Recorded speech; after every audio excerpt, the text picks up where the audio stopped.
Hi, everybody. Welcome back to NGI today. We are going to be talking about the coronavirus. There is a lot of fear going around about the coronavirus. We've been getting lots and lots of questions into the practice today. So I'm Dr. Chrissy. I've got Michelle, Laura, and Sam with me today. So we're just going to kind of go off the cuff and open up our discussion. So ladies, how's everybody feeling today? I'm sick. Don't get corona. All right. And I'm sticking to it, but you know. Yeah. So, and Laura and Michelle, you guys doing all right? Mm-hmm. Yeah. Good. Feel good? Yeah. Yeah, so, I'm sitting on my hands so I don't put them on my face. Yeah. Yes. So we're going to talk to you guys a lot about what to do. So about how to prevent getting the common cold, viruses. Not everybody knows this about me, but I did study virology way back when in college. We're not going to talk about how long ago that was. Last year. Right. It was totally last year, right? Yeah. Right. You guys are sweet. But we're going to talk about that because people are really stressed out about this. I mean, have you guys gotten calls from your parents, school? Like, what's the deal? Yeah, I mean, they're telling our kids that they may have to have school at home through a computer for a few weeks. Are you serious? Yeah, I mean, I don't know if they're going to do it for sure, but some of the schools around us have been practicing. Wow. Yeah. Wow. I need to touch my face. Can you please touch it? Oh, yeah, I'm my face right now. I'm trying not to. It's so bad. So I've got a mom's group, and so there's lots of comments about the coronavirus and how nervous people are and whether people are going to stay home from work and all of those kinds of things. So definitely a hot topic. Yeah, in New York City, they're having people work remotely. Yeah, already, right. Some of the work, yeah. Wow. Yeah, so it's kind of a good thing that we all work from home. For those of you guys who don't know, so NGI is an all-female practice, and we all work remotely, which is kind of a cool thing. So let's kind of get into this, guys. So, some of the things that we are, that help to prevent the spread of viral illness is washing your hands, right? So, let's talk about that. And we're kind of joking about not touching our faces because we've all already touched our faces several times, right? We're all gonna, touch you guys. So let's talk about proper hand washing. Okay, so how do we wash our hands? I know it sounds like kind of a silly thing. Everybody washes their hands, hopefully a couple times a day. But how do you wash your hands? What are you supposed to do? Laura, you want to talk about that, or Sam? So I know when I used to work for the Department of Health, and what our rule of thumb was that you wanted to wash your hands long enough to sing the birthday song at least twice. So, we'd see people standing at the sink singing to themselves, and it might look kind of weird, but it's all about, making sure you get that soap everywhere. We were talking earlier about, ladies, if you have long nails, making sure that you get under those nails because bacteria just accumulates under there. All kinds of dirt, all kinds of lovely bugs and things like that. And then another point too is just making sure that if you are concerned about the spread of these viruses, wiping down things that you or other people touch often, like doorknobs, light switches, your cell phone is nasty. So making sure that you wipe that down relatively often because you touch it constantly. That's funny because I did that this morning with my cell phone at the gym. I got hand sanitizer. I put the sanitizer on my phone. Yeah. Thinking I'm just going to go and touch that. So I'm literally just Well, and speaking of the gym too, I don't know how many of y'all are OCD like me, but if I'm using a machine, I wipe it down before I sit on it and I wipe it down afterwards because the gym is just a cesspool. Yes. Yeah. I actually go and get the wipes or a Purell in my hands, which we'll talk about. Well, maybe I shouldn't say Purell. Sanitize. We're not endorsing anything here.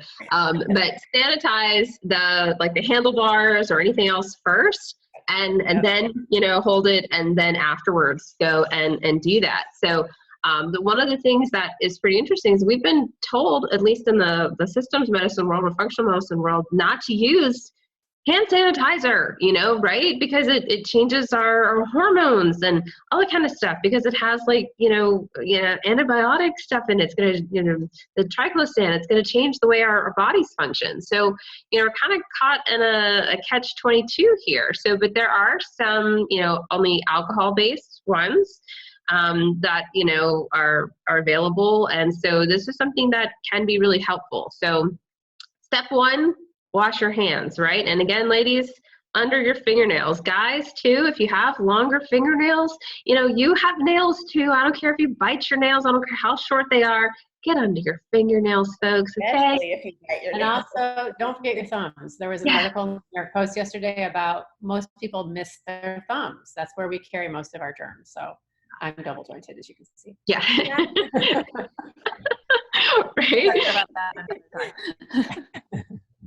Yeah, so these things. So, using hand sanitizer, let it dry too, okay? So a lot of people make the mistake of putting hand sanitizer on, wiping, and then going. You've got to really make sure it dries. But then, make sure you're washing your hands, washing them really well, making sure that you are getting underneath those fingernails. And ladies, if you have long fingernails like I do, make sure that you're really scraping underneath those nails. I know this is kind of gross, but and I wash my hands all the time, but even still, you can kind of still get under your fingernails and kind of scrape some goop out of there.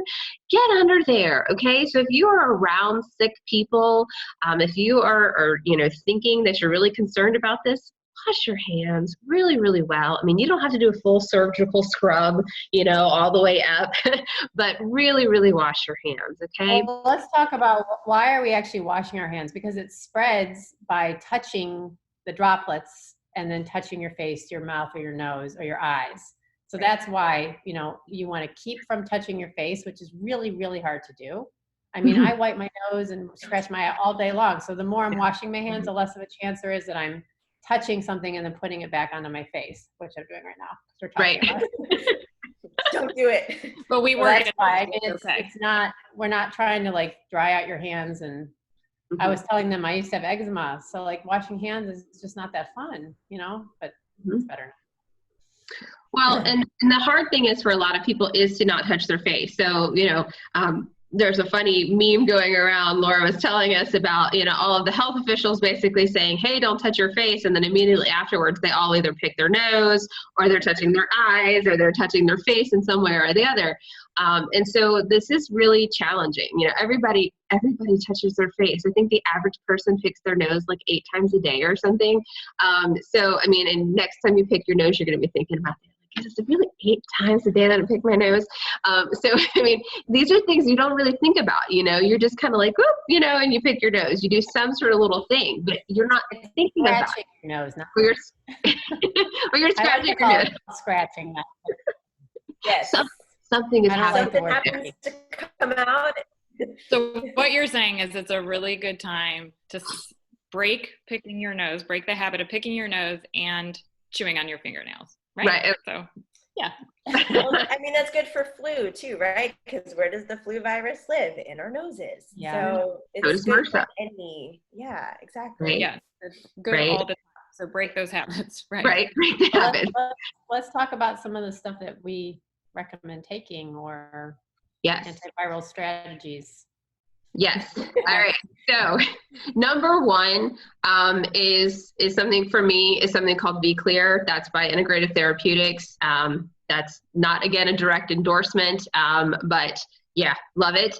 Also, you can get natural, oh my goodness, it's called Umka. So you can get it over the counter at a grocery store, that sort of thing. There you go. Good job, girls. I love it. So these are literally it's called Pyogonium psoides. It's an African herb. It's been studied to the ends of the earth. It's pretty much safe for anybody. But in terms of upper respiratory infections, so SARS-2, which is what COVID-19 is actually called now. COVID-19 is actually a disease. The virus is the SARS-2, but the It's a lower respiratory infection. Upper respiratory infection, we're going to assume that it's still going to be active. But the Beclear or the UMCA, this is basically one of the only things that we have that really is going to work as an antiviral. Okay, so in studies, they basically put two children next to each other. Both have influenza A, both is going to cause an upper respiratory infection. One kid takes it, one kid doesn't. Kid that takes it doesn't really have febrile illness. Okay, so this kid basically is taking, Beclear UMCA 3 times a day, has very mild symptoms, maybe a tiny little runny nose, a little bit of a sore throat, no fever, basically 2 or 3 days later walks away. Still has positive viral titers for influenza A, but would never even bat an eyelash, out playing with their friends, no big problem, okay? That doesn't mean you're not shedding viral particles, by the way, so we're talking about transmission of disease. Be careful there. You still want to stay down. You still want to not be spreading disease, especially when we're talking about, pathogenic type of diseases like SARS. But, when we're talking about actually feeling bad or risk of having pneumonia, which is what the real risk factor is for these types of diseases, you're really having protective value.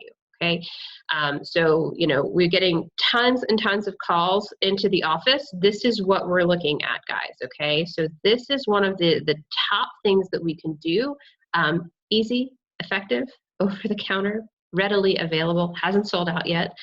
This is something. No, not yet.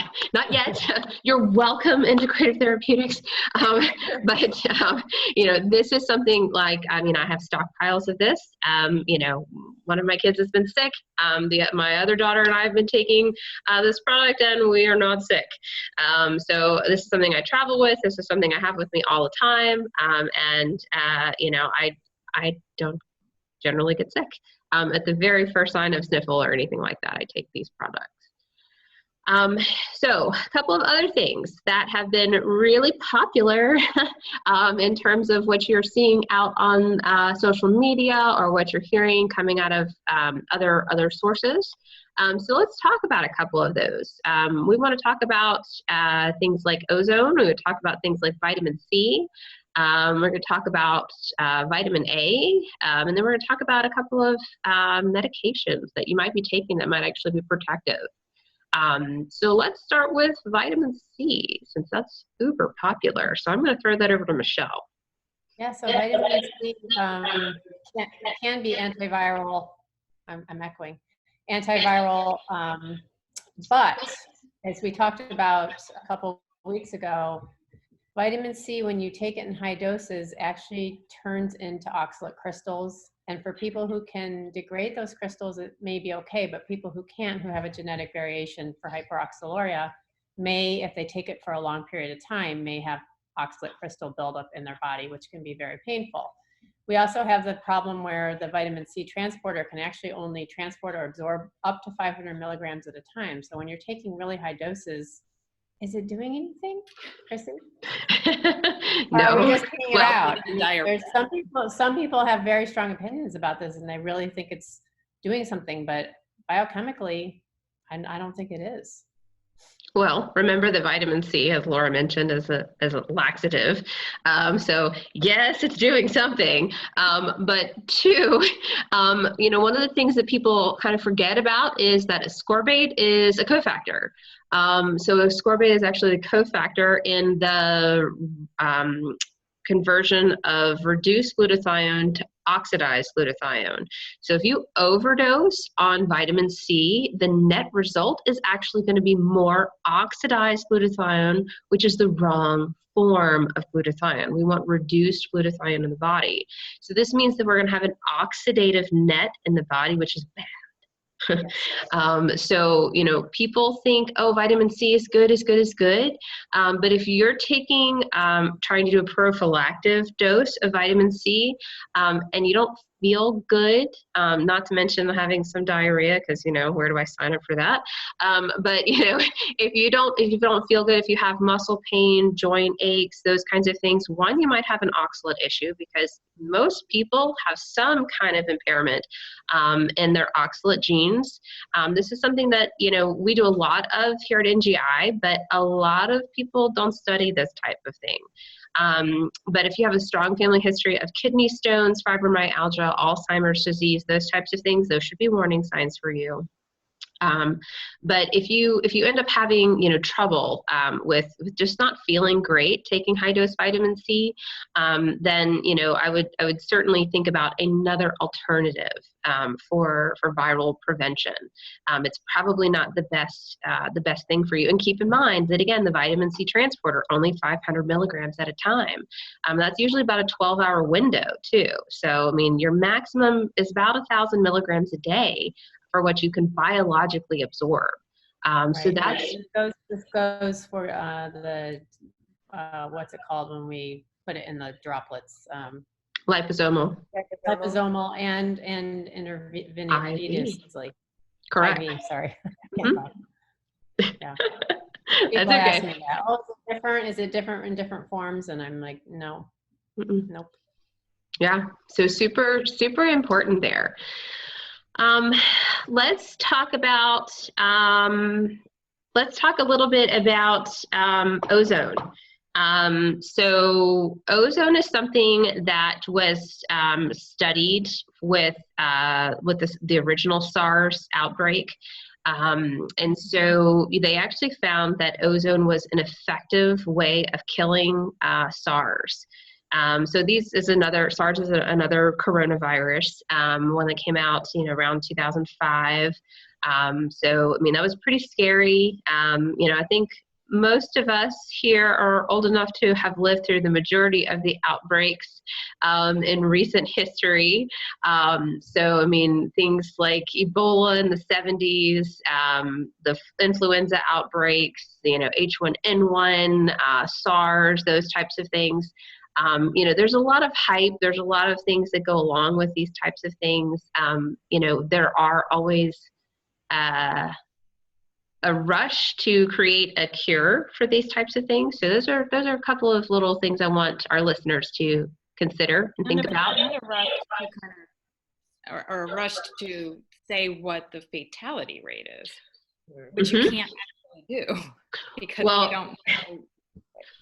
There are too many. That is a point I'd really like to drive home right now, is that as maybe people have noticed a little bit more, this is the one time that we've actually had a robust social media response or access, because back in 2005, we had Facebook, but it wasn't, Facebook really wasn't all that much of a thing until like 2007. Right now, people have really been paying attention to that. But in terms of epidemiology, just to kind of give a little framework to that, at the beginning of any epidemic, the numbers are highly inflated. So they really, really focus on where the outbreak is, how many deaths there are, and they're over-reported, okay? Because they're only looking at the people that are sick, and then the people that have died in that one little location. And they're not really testing the broader population, because there are a lot of people that have the infection, but it's mild and they don't really get sick, and they're certainly not dying, and they're not going to the hospital. So it often takes months, guys, months and months and months before the actual numbers come back, because they're trying to kind of predict, how many people actually got sick? Well, how many people actually died, until they get that real ratio of numbers. So oftentimes you'll see the mortality rate being really, really high to begin with. And then as the epidemic goes on, then the mortality rate drops, okay? So unless we're dealing with something like Marburg, which is like one of the most deadliest viruses on the planet, this is a hemorrhagic virus, kind of like Ebola. So unless we're dealing with something like Marburg, then, I'm not gonna really kind of flip out about this, all right? So the mortality rate estimation for this particular virus is now down to about 1%, okay? So this is much less than the flu. It's not, you're not really looking at a dangerous sort of circumstance here, but we still have a lot of people who are concerned about this virus. So going back to IV ozone, SARS, on the other hand, the first SARS, SARS-1, did have a mortality rate close to 5 or 6%, if memory serves. So much, much higher than this particular virus, than SARS-2. So it was pretty scary back then. You know, I had an infant at that point. I was talking about taping up the windows and not going anywhere. And, you know, it's pretty scary, especially for a new mom at that point, a young mother. So, you know, that is something, you know, the IV ozone, if you actually have a viral infection and you don't have autoimmune disease, IV ozone can upregulate autoimmune conditions, okay, as can some other herbals like elderberry and certain things like that that are really popular. So, but if you actually have an infection, if you actually are sick, then there is some evidence to show that things like ozone can actually kill coronaviruses. So food for thought on that. So far we're looking at low doses of vitamin C, Umca or Beclear, and if you actually already are sick, then using IV ozone. So because if you're using it as a prophylactic, it's not really going to work. It's just going to upregulate your immune system.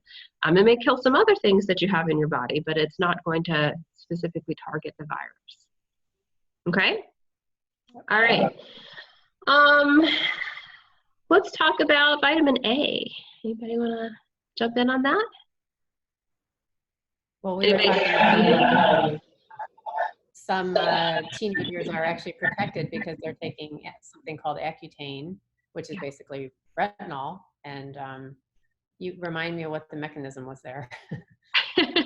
Well, so I mean, vitamin A and vitamin D are friends. You know, they are, you know, working on immune activation. So I mean, people talk about taking vitamin D all the time for immune system health. But the vitamin A receptor and the vitamin D receptor, they're besties, and they need each other to work properly. But high dose vitamin A actually helps with immune activation. And so it's pretty interesting to think that maybe teenagers who are taking things like accutane may have some, I wouldn't call it innate protection, but they may have some protection, from antiviral protection. There are some people that are suggesting to take high dose retinols as a protective measure for viruses. So, you know, these are things, you know, 10,000 IU of vitamin A, those types of things, sometimes higher. Again, this is something that if you have autoimmune disease, you should approach this with caution. Anything that is going to upregulate the immune system will also upregulate your autoimmune condition. So there are always pros and cons to these types of things. In the same breath, there are some evidence to suggest that drugs like Plaquenil, so things that people are taking if they have MS or if they have lupus or other conditions, you know, where you would take Plaquenil. This is an anti-malarial drug that we use for rheumatic conditions. You know, they are having some protection, some antiviral protection against coronavirus and other viruses as well. So, you know, there are some interesting things out there in terms of looking at either certain medications that people are taking or certain substances that you can take. But, you know, when it comes down to it in terms of protecting yourself from things like coronavirus or other viruses in general, here in Virginia, we're still having, you know, widespread influenza outbreak. So, you know, you couldn't tell whether or not you had the flu or whether or not you had coronavirus.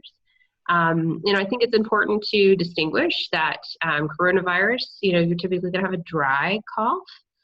You're not going to be having a lot of sneezing, that sort of thing. So the symptoms are a little bit different than when you have the regular flu. But, you know, in general, I think that, you know, we just need to take the general precautions that you would for any other any other viral condition, and to, make sure that you're washing your hands, washing your hands and trying not to touch your face as much. Ladies, one other important piece of this too, especially as we talk about how anxious everyone is the role of stress. Particularly, we were sort of talking about the study that, especially since we talk about genetics, but the ACE, gene and how it upregulates angiotensin and causes that that respiratory reaction as well. And I don't know if you can explain that probably better than I can, but how stress basically impacts the the immune system and the respiratory system and the vascular system. Sure.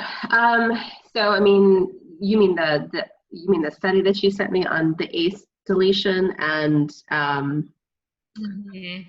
I'd have to remember. I'd have to go look at the study. I don't remember exactly what it said right now, but basically the study said one of the things they were noticing that, and you'll see this in the data that they're releasing, is that people who have cardiovascular disease are more prone to fatality, and that's partly because of this upregulation, right, of angiotensin to angiotensin 2.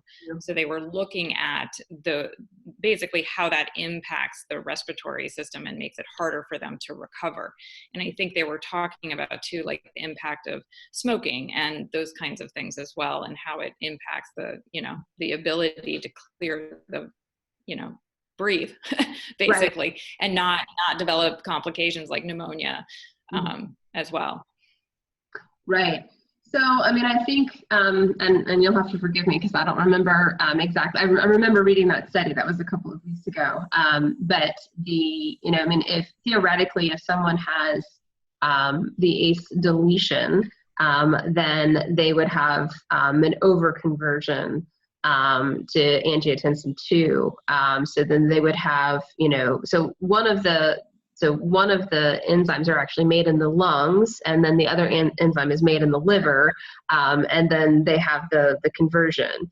But the stress factor, especially combining in cardiovascular disease there. So I mean, cardiovascular disease and metabolic disease in general is going to increase the risk for pneumonia and disease susceptibility. The ACE deletion is just going to impact that axis even more so. Which would be problematic, and could theoretically increase their risk factors of catching the disease by decreasing their immune function, which would be bad. So I mean, I think in terms of looking at overall immune function, making sure that you keep your body in balance and keep your stress levels.